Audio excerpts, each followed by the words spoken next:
Oh, hello. Thanks for tuning in. My name's Rob Tart. This is my cow Fluffy, and you're watching Pie's Perspective. All right, Fluffy, we gotta go. People are waiting on us.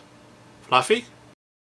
A teenager in Romania decided to burglarize his neighbor's home while they were asleep. Now, he might have gotten away with it if it wasn't for his cell phone. The phone rang within earshot of his sleeping neighbors. Now, the sleeping couple woke up and knew that it couldn't be their phone because they don't actually own a phone. Now, the burglar was detained by police, and as it turns out, this is the second time that he tried to burglarize his neighbor's home. Okay, first, let's talk about the obvious, or obvious to people with an IQ over 70. If you're going to burglarize a home, your next door neighbor should not be on your radar. If your neighbor happens to notice you're wearing his stolen Rolex, well, the gig is up. If you are demented enough to rob your neighbor, don't do it twice. Chances are you might be considered a prime suspect when police decide to investigate the matter. Now, for the not so obvious, don't carry anything that makes noise, which could potentially cause the victims of your burglary to wake up. So turn off your cell phone or put it on vibrate, or tell your friends not to call you between the hours of 1 and 2 a.m. At least tell your secretary to hold all calls. Maybe make a schedule for your friends that lists all your planned illegal activities and their start times so they know not to call you at certain times. Now, here are some other tips. Don't drink a 2-liter pop before the burglary. If a burp sneaks up on you and you can't catch it on time, chances are good that it's going to be long and loud. Don't have Indian bean dip for supper on the night of the burglary. Even if you manage to float an air biscuit without making a sound, the smell could cause your burglary victims to start coughing and gagging and then eventually wake up. If you're not in the same room, it could possibly set off the smoke alarm. Resist the urge to test the stereo or any other electronics before you steal them. Just assume they work, and then you can give them the once-over later when you get them back to your hideout.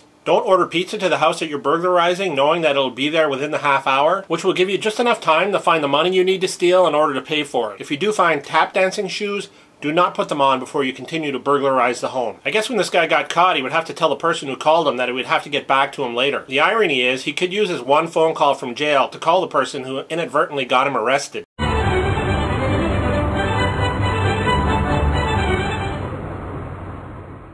Alright, who wants ice cream? We have the thumbs up-sicle, the subscribe-sicle, the 3-flavor fave-sicle, and the comment on a stick. Please help yourself to anything you like.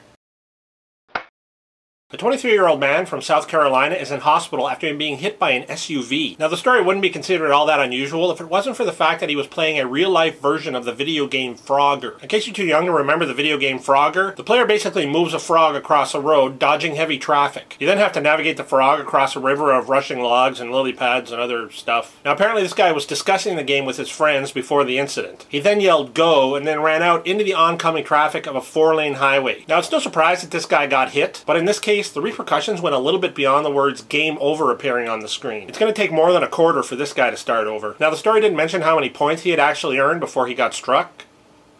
I know that's in poor taste. Okay, so the lesson here is some video games don't translate well into real life. You, of course, would think that would be obvious, but apparently it's not. Some other games that won't translate well into real life. Any side-scrolling beat-em-up or fighting game, your on-screen character may be able to deal with wave after wave of tough guy, but if you attempt to mosey on up to a street gang and then attempt to start beating them down, make sure you have the paramedics ready in advance. Any of the Burnout games are good candidates for games that shouldn't be attempted in real life. For those who don't know, in that game you can run cars off the road to produce these spectacular crashes. Let me just say that the physics in this game and the physics in real life are completely different. Chances are pretty good that you won't make it past your first crash. It's also likely that you'll need to call your insurance company to let them know that you wrote off your car and you only got 200 points to do it. And the obvious one is any of the Grand Theft Auto games. Swiping cop cards may seem like fun in a video game. Pulling drivers out of their cars so you can steal them is also entertaining. And beating up hookers also has its charms. You may be able to get away with those kinds of things in the game. In real life, on the other hand, the authorities tend to not have a sense of humor about those kinds of things. Not to mention that real life hookers will probably kick you in the nuts and mace you. And then when you're lying on the ground in the fetal position in a puddle of your own urine, you're going to wish that you could press any button to continue. Today's question of the day is, name some other video games that probably wouldn't translate well into real life.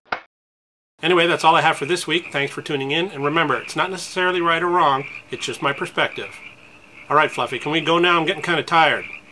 Yeah, mule. Yeah. Hello, Fluffy. Hello. Okay, so let's first talk. Okay, if you're demented, chances are you might be considered a prime suspect when police decide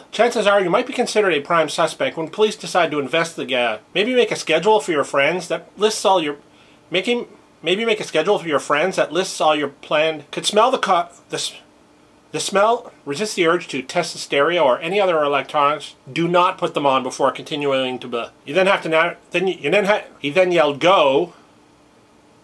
He then yelled "go."